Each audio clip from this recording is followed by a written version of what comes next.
रोहित की दीदी समीक्षा की शादी अर्पित से हुई थी। रोहित 20 साल का था, जो कि अपना पूरा दिन मोबाइल पर ही निकालता था। कभी पबजी खेलता तो कभी यूट्यूब चलाता। एक दिन अर्पित और समीक्षा के मम्मी पापा से मिलने आते हैं और देखते हैं कि रोहित मोबाइल से हटने को तैयार ही नहीं है। अरे रोहित, तुम्हारी तो आईआईटी की परीक्षा है ना? तुम तैयारी नहीं कर रहे हो परीक्षा की? वो सब तो मोबाइल पर ही हो जाएगा। ये देखिए, ये है गूगल। इससे जो भी पूछो वो सब बता देता है। तो आखिर कागज क्यों बर्बाद करूं? अरे पर तुम इन प्रश्नों की तैयारी बिना लिखोगे कैसे? उसमें क्या है, ये देखिए नोटपैड, बिल्कुल कॉपी जैसा है, इसी पर कर लूंगा। हम जब तुम्हारी उम्र के थे तब हम दोस्त मिलकर प्रश्न हल किया करते थे। उससे हमारी हैंडराइटिंग की भी प्रैक्टिस हो जाती थी और समय का भी अंदाजा लग जाता था। और फिर साथ में हम एक दूसरे की मदद भी कर देते थे अगर कोई अटक जाए तो। आपका जमाना अलग था जीजा जी। अभी जमाना फास्ट और स्मार्ट हो गया है। जमाना क्या, अब तो फोन भी स्मार्ट हो गया है। समय के साथ बदलना पड़ता है जीजा जी। अब बस भी कीजिए, आप हर चीज को लेक्चर में बदल देते हैं। रोहित अच्छा कर लेता है परीक्षा में। इतने में अर्पित के सास ससुर जी आ जाते हैं हॉल में और अर्पित इस बारे में बात नहीं करता।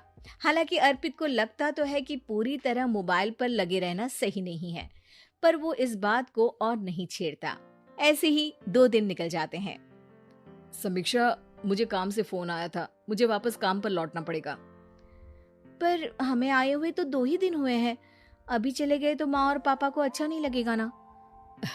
अच्छा ठीक है, तुम रुक जाओ, मैं काम खत्म करके फिर लौट आऊंगा। एक काम कीजिए ना, परसों रोहित भी परीक्षा के लिए निकलेगा, आप उसी के साथ निकल जाना। दोनों वैसे भी बात नहीं करते, साथ में जाएंगे तो हो सकता है आप लोग आपस में बातचीत भी करने लग जाओ। ठीक है, मैं काम को 2 दिन टाल सकता हूँ। उसी रात जब सब खाना खाने बैठे थे तो अर्पित अपने जाने की खबर बाकी लोगों को बताता है। मुझे काम के लिए वापस जाना होगा। अरे बेटा, पर अभी तो तुम आए हो, इतनी जल्दी चले जाओगे? नहीं माँ जी, समीक्षा यहीं रहेगी और मैं जल्दी काम खत्म करके वापस आ जाऊंगा। ठीक है, काम भी जरूरी है। वैसे कब निकलोगे बेटा? 2 दिन में। मैंने सुना है कि उस दिन रोहित को भी परीक्षा के लिए जाना है, तो कल मैं दोनों की टिकट करा लेता हूँ बुक।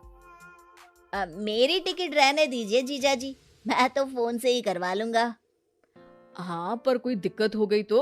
अरे कोई दिक्कत नहीं होती जीजा जी, फोन सब कर सकता है। हमारे फोन के रिचार्ज से लेकर टीवी का रिचार्ज सब रोहित यही फोन से बैठे बैठे कर देता है। अब ये नई चीज तो हमारे समझ के परे है, पर अच्छा है कि रोहित जानता है। हमारी मेहनत इतनी कम हो गई भाई। हाँ, पर अगर टिकट नहीं मिली तो? अर्पित की बात पूरी होने से पहले ही बिजली चली जाती है। अरे ये क्या हो गया, आपने बिजली का बिल भर तो दिया था ना? अरे नहीं, मैं तो भूल गया था। अरे टेंशन मत लो माँ। देखा जीजा जी, आप बिजली का बिल भी भर सकते हो, समय बदल गया है। एक बार फिर अर्पित इस बात पर बहस नहीं करता।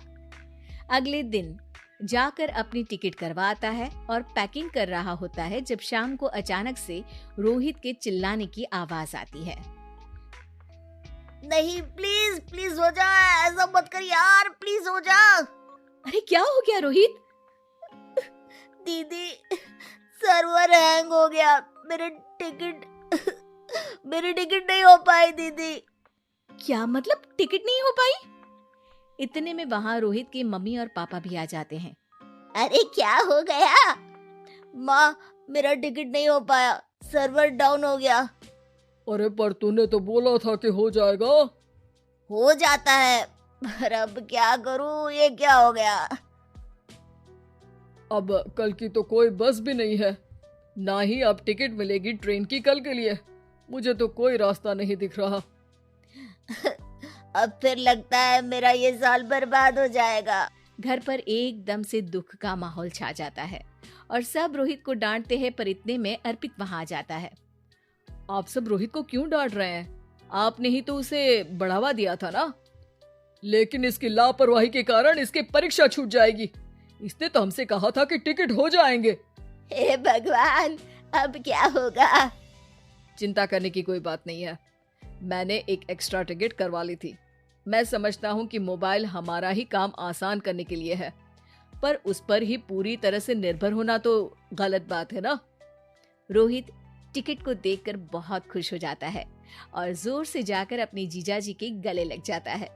सॉरी जीजाजी, मुझे आपकी बात ध्यान से सुननी चाहिए थी, पर थैंक यू सो मच। हाँ बेटा, तुमने तो इसका भविष्य बचा लिया। शिक्षा, दूसरों से मदद मांगना गलत नहीं, पर दूसरों पर निर्भर हो जाना गलत है।